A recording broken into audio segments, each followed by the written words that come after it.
so many young people, change so many minds, that's literally that's the best possible way that you can honor the faith and honor our spirituality. You know, it's literally you doing you. And I think that's just beautiful. That seriously makes me so sad, and really blows my mind that you would think, you know, that you would be embarrassing the community or the faith or something like that because like you're not wearing a headscarf, you know, or something like that. It's not just that. It's not just that. It's not about me covering. It's about like, I don't know. Like I'm thinking about my childhood and like what, I don't know. Like I know that I'm more like in the realm of like, I feel guilty about being imperfect, and I just feel like it's such a beautiful religion that I never wanted to blemish it with like anything of my own. But that could also be my own personal feelings of imperfection. But this is heavy. I'm sorry. No, no, not at all. Honestly, like what you're speaking to, I feel like is just so much like the women's experience, you know. Like we're always kind of like picked apart and judged for every move that we make Yeah. in a way that men aren't, you know. And especially when it comes to minority communities, to religious minorities, such as, you know, the communities that we come from, where it's kind of like we're held to a certain expectation, just like how on the outside of our community there's like this box that people expect a Muslim woman to fit into, that still exists within the community too, you know. And just like defying that, it's that. But I do remember, like, right before we started the live, you even asked me, like, should I put a headscarf on? I did. And I was like, girl, no, like, come as yourself. Yeah, you know, it's like none of us should have to feel like we have to change who we are in order to be accepted or to have that spiritual connection that's like just between us and our creator, you know. Like that's something so deeply personal, and nobody should judge each other. Like we should literally all just save space for one another. Word. Thank you for saying that and for making me feel welcome. And it really means a lot. And I know that, you know, there are brothers and sisters who may or may not feel the same way you feel and like as welcoming as you are. And I just really appreciate you for being brave and like just lovely. Because that, to me, is a true representation of Islam. It's like accepting, understanding, comforting. Yeah. Appreciate No, that. I 100% agree. I completely agree. Yeah, and you know, connecting with my sisters, I feel like, you know, like other women, that's been my safe space for sure. It's like all of us just like having each other's back against any type of adversity like that. To me, that's really gonna be like what pushes society forward. You know, it's really just all of us coming together in that spirit of sisterhood. Yeah, it's like the only. I really feel like unity when it's hard is the only way that like we can grow or make anything worth anything. Are there Muslim women in your life that you've been inspired by? Tons. I want to say specifically my friend Tara. She was like an older sister to me. And her older sister Khadijah was a super super big deal to me. Then all of my teachers from Muslim prep school, because they were really like, all the sisters were really stern but soft and like very understanding. And the fact that like I was the only kid in the prep school whose mom like still observed Christmas and like all that kind of stuff. And they just never made me feel weird or like all the Muslim women in my life are so strong of character. Asiya Muhammad, Ibtihaj Muhammad, with both of them. So Wow. yeah, I look up Oh to my them so God, much. your high school like literally has produced some phenomenal women. That's crazy. What a coincidence. Our high school is so crazy. Lauren Hill went to my high school. I'm like the least cool person that went to my high school. It's Wow, that's what. Are literally you kidding? That's so nuts. The dude who made Flashing Lights, the Kanye song, he also went to my high school. wow. So random. It's not a That's performing crazy. arts school or anything like that. It's just like, I don't know. It just like attracts energy. But It just yeah. like produces that. Wow. But when I looked at Ipti and like and her sister and just like their whole family and just like how I just love the way they carried themselves in like a quiet confidence, but it was also Yes. it was just magnifying. And it was like magnetic on top of that. It was just so inspiring. It always just made me want to be like a better person, made me want to like be more noble, be serious about my deed and my word, and like the way that I that I honor God, and just that also made me feel like now you really can't say you're Muslim because you are not living like Ibti and Asiya and everyone else, because they're just such Mm, amazing women and like huge examples of just beauty, grace, and that dream. So I don't know.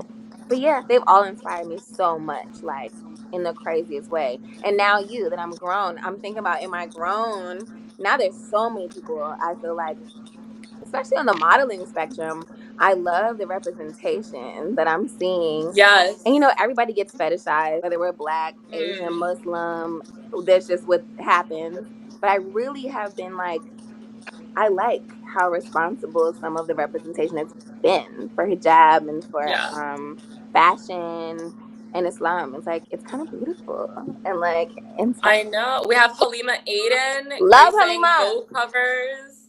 We have Ikram Abdi. We have all these amazing Muslim women coming out to the forefront. We have even like the Hadith sisters being like so outspoken Yeah. about things that are like impacting us and stuff like that. Yes. It's just like we're finally opening up the space. What you're describing, I feel like all the credit is due to the amazing work of the Muslim women on the front lines right now, like breaking Yeah. these glass ceilings and Yes. just being just knocking down these doors so that there's all these other Muslim women, coming in after them. And it's just such an exciting time to be alive to witness that. Yeah, I agree. It's like a very radical time.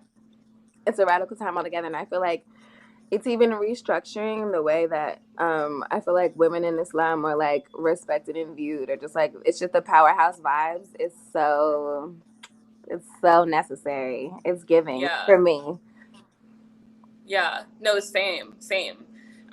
One thing that really surprised me actually that I didn't know until recently was that you wore a hijab when you were younger. Is that Yeah, right? yeah. I told you I stopped covering after 9/11 because I was so After scared. 9/11, So this was because you like were scared. elementary school, actually middle school. And I'm just like, I regret so much, like being afraid of like, or caring what people said about me, or in high school feeling like if I didn't cover all the time, then I can't start covering some of the time. And I did start covering again in high school. And then they were like, what is this? You don't live your life properly. You're not really Muslim. Shut up. And then like, Yeah, I always let that's real. somebody like dictate how I was. And I remember the other day even talking to Punch, my manager, and being like, oh, I want to wear a hijab. I wonder if I cover. Or when we played Malaysia, right? We played Malaysia and Indonesia, and it was actually really comforting to be able to like cover up for the show, but like I didn't feel like anybody was judging me or gonna say that I was being fake. It was just part of the custom, where I'm like amongst my own people, and like they just accepted me as whatever. They're like, yeah, cover because it's a vibe, and you don't have to be perfect. And like, and I just really love that. I just yeah, I always go back and forth about like, should I cover, because I don't want to be a part-time coverer. I really feel like Wow, no way. You think about covering? all the time I don't want to be part-time with it, and I think about the Wow. aspects of my life. It's like my lyrics, my music, I'm doing all these things. This is disrespectful, so either I need Listen, to change the hijabis way. can do those things too, like wearing a head to define what your practice looks like. Yeah. It basically is an expression of one part of it. And a lot of people think that hijab is literally just like the scarf, but it's like the bigger concept of modesty in our religion. Yeah. And like wearing the scarf is like just one way to express it. Yeah. So, a lot of people always think like, oh my God, she wears a hijab, so she must be super conservative or like super like this kind of way, like making assumptions about the type of person she must be because of the way that she dresses. But you're literally judging a woman by the way that she dresses, Yeah. and it's like it doesn't define who that person is, what they do, or even what their level of spirituality is. Like there literally isn't a requirement to wear this. I mean, for me, when I wear it, I'll tell you, okay, when I started wearing it, I was a teenager. I was in high school. Okay. And I started wearing it when I was like 13, 14. That was my first time ever going overseas to like the land where my parents came from. And that was like always being talked about on the news in the worst ways. I had such a warped perception of even like my own culture and background because of all of the headlines and the misrepresentation and stuff like that. Yeah. So when I went to the Middle East and I got to meet the people for the first time that we're always hearing about or seeing, you know, different interpretations of in the news and in the propaganda and stuff, it made me really like fall back in love with my identity.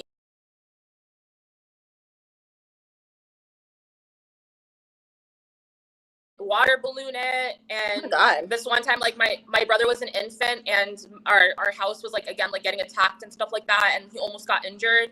So that was the reason why my dad ended up wanting us to move back to the Middle East. He was like, we need to get away. I'm really scared that you guys are gonna become victims to a hate crime, you know. So it's like, it's wild that that's been kind of like a shared experience for so many Muslims. Sorry, I'm like still adjusting this thing. I can't see, you had direct impact to where that it's like, I feel like the most, honestly, that on a direct scale is just someone threw a brick to my dad's mosque, and that was scary. Weird. And then I think Wow. being chased home by children at school and getting my hijab snatched off is also weird. But you being put in imminent danger because of like people assume. So?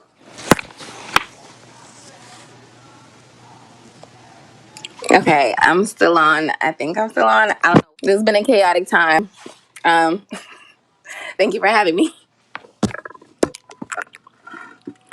And so the lighting is very scary. Oh, my money's back. I feel like your family and the things that you incur just based off of the way you look are so, it's a different type of intense. And I guess it's like the same, I guess, kind of intense that people treat me off the strength of looking like a Black woman. And I really empathize. Even though I'm also Muslim, it's a different type of targeting when it's about your aesthetic and your like ethnicity. You know what I mean? Like, they're really not mad at your faith. They're mad at the way you look and the way you live. Yeah. It makes no sense. I mean, that's the thing. And that's the reason why I feel like so many of our communities really need to kind of be unified, because just like how, you know, Black Americans are facing increased violence because of the color of their skin, something they can't change. We also see people of like visible minorities, like, you know, literally what we just saw a week ago with what happened with Asian Americans that were shot, you know. So it's, a lot of us are really having to endure similar levels of violence, and often as a result of that type of misunderstanding, intolerance, all of the hateful rhetoric that's happening around our communities. And it's important for us to just like have each other's backs and really just empathize with each other. I think that's something that the past year has really taught so many of us. What it's been is just, it's not gonna work, and it's really, you know, something that we have to change. I think, and most empathy comes from being forced to understand things that are super scary, but fear is what breeds that weird hatred. And like, it's so hard to break through that door of empathy, but once you do, it's very much a never going back kind of beat for me. I don't know. Yeah. No, I feel the same way. Doing this in celebration of Muslim Women's Day for a lot of the reasons that we're like talking about right now. You know, these experiences are shared by so many of us, and it's really important for us to.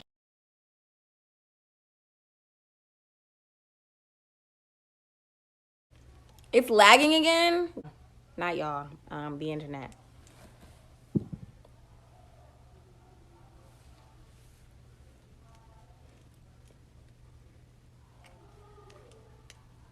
Come back, Amani. She said we were gonna come back and tell y'all that we love y'all and talk together. I decided to wear this leaf as a hat. Hi. Love it. How are ya? Good. How Like are you? How are you feeling? You know, just hiding under banana leaves, trying to get my service right. I quit. Seriously. No, I definitely feel that.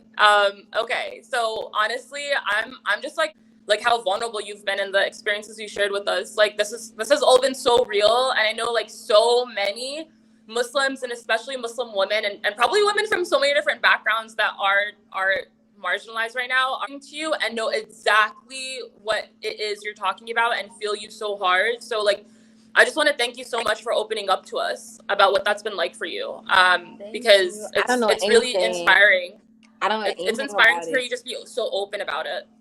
Thank you for saying that. I really just look up to you and the platform that you've created, and I really just felt honored to do.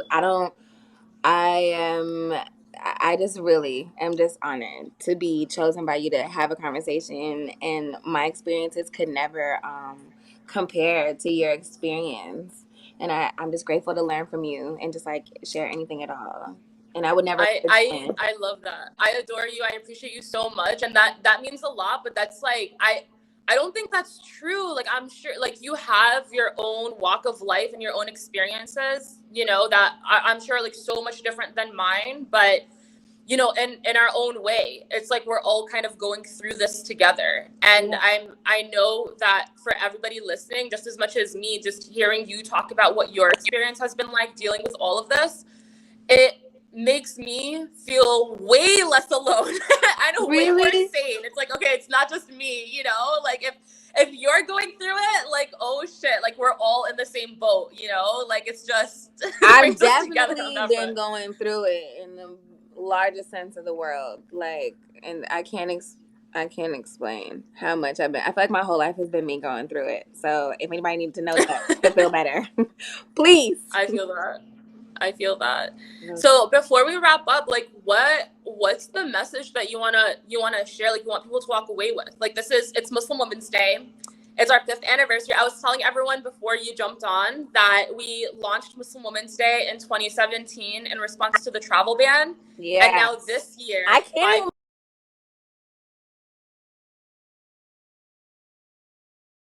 Women are women, no matter what sector they come from or how they identify themselves.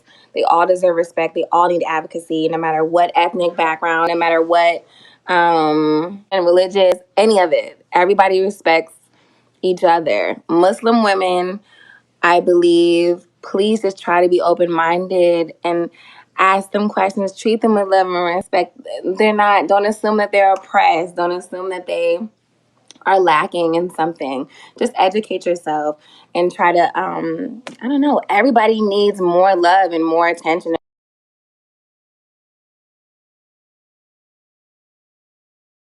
And I love you, and I'm not stingy with my love. So bye.